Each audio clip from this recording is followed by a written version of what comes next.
A while ago, I was watching LingoLizard's video of speaking with the French language, and that gave me an idea. What if I did the same to Japanese? So I did that. And before I begin, this is only for experimental purposes. I'm not trying to convince you that this is a better version than what it is now or stuff like that. Now, before we move forward, let's talk about the information that we need in order for this to work. Japanese has three writing scripts: hiragana, katakana, and kanji. Each hiragana and katakana has one sound to represent their syllables. For hiragana, it is used for native words that don't have a kanji, suffixes to a kanji, and stuff like that. Katakana is used for foreign words and onomatopoeias, and these are the sounds that they make: a, I, u, e, o, ka, ki, fu, ke, ko, sa, chi, su, se, so, ta, chi, su, te, so, na, ni, nu, ne, no, ha, hi, hu, he, ho, ma, mi, mu, me, mo, ya, you, yo, ra, ri, ru, re, go, and wa, o, and Kanji is a pain and won't be mentioned much in this video, so that's a rundown of the writing script. Now, how would I change it? First of all, I wouldn't change the pronunciations of the vowels. They're perfect as they are. The other sounds are going to be altered a lot. First of all, there won't be 5 versions of the consonant sound. For example, kanas representing the sound ka, ki, ku, ke, ko won't exist as only one kana will be represented the sound. So I chose ku for hiragana and ka for katakana. I chose so and su. I chose to and te. And is our first bump in the road, as Japanese has two forms of But when a vowel is attached to one of them, they use different kanas. So what I did here is I used for hiragana and katakana. I used nu to represent its form of Not only this takes care of na, ni, nu, and no, but also Now on to h. When you notice something in this section, you notice that he is the same for both hiragana and katakana. So I decided that if they both have the same kana, I'm going to use that to represent the h sound. Is where we return to the pattern where mo and mo will be used. Yi doesn't break the pattern, but if you notice the chart again, Japanese doesn't have a yi nor a ye in it. So this means in this version, yi and ye is the same.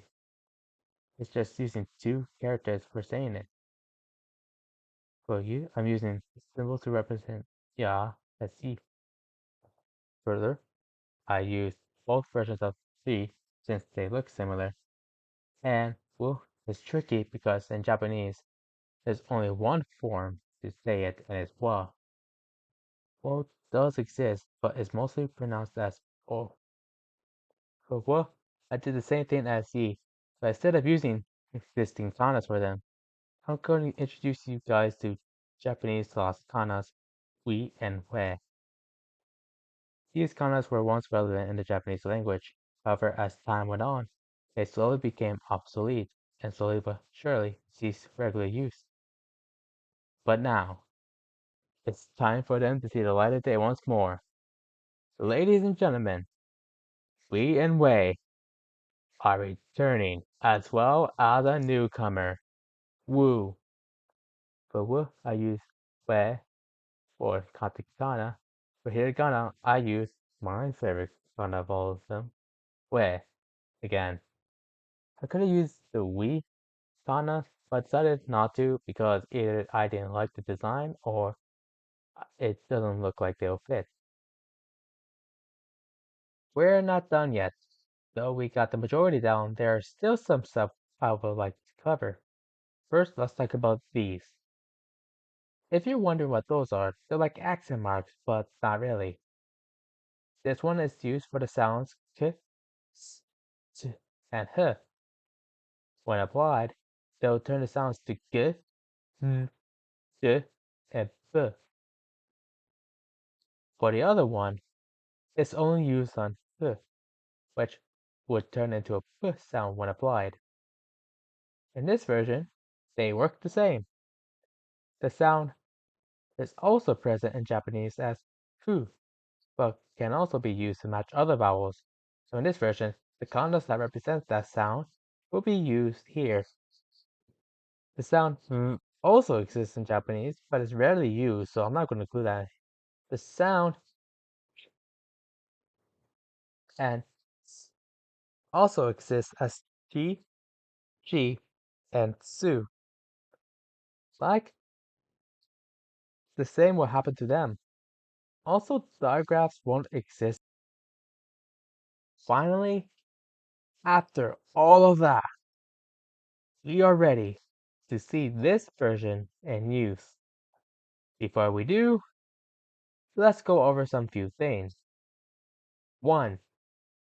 The word ordering will still be the same as in Japanese, which is subject, object, verb. 2. Kanji will still be here, but the pronunciation of it will be used with my version. 3. Both versions will be shown side by side, as well as the English translation to it provided by Arna. Without further ado, let's begin. こんにちは。私の名前はトニーです。17歳です。様々なテーマのビデオを作るのが好きです。私が作ったビデオが気に入ったら、チャンネルに登録して、引き続き見守っていただければ幸いです。よろしくお願いします。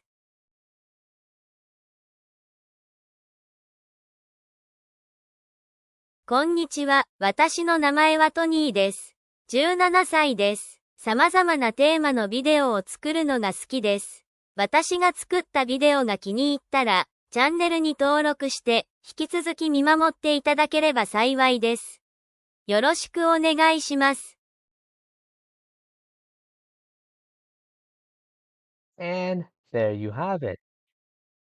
This was really interesting for me to do. Will I do something like this in the future? Most likely not. But this was fun, and a complete mess for any Japanese speakers, as well as me. If you watched it all the way through, thanks. Anyways, I will be off. Take care.